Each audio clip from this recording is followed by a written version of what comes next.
বিপরীতে যুদ্ধ করো, না করিও ভয়। এই কথা বলে রঘুনাথ গোসাই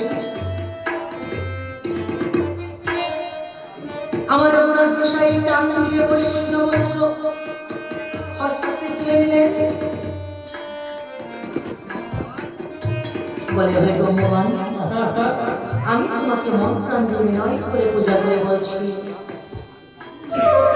এই শিশুটি যদি আমার কোনো বংশধর হয় তবে সেই কাম তাদের পক্ষে না পড়ে আমার পক্ষে এসে পতিত হবে। আর যদি আমার কোনো বংশধর না হয় তবে তাদেরকে ছিন্ন বিচ্ছিন্ন করে আসবে আমার নিকটে।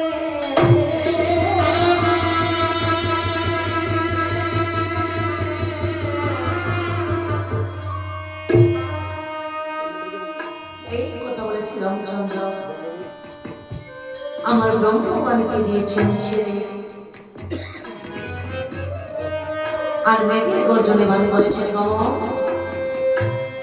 স্বর্গ, এই মত্ত, এই পাতাল, এমনকি ত্রিভুবন,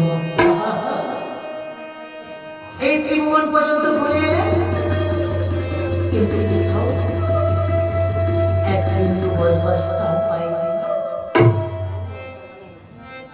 বলে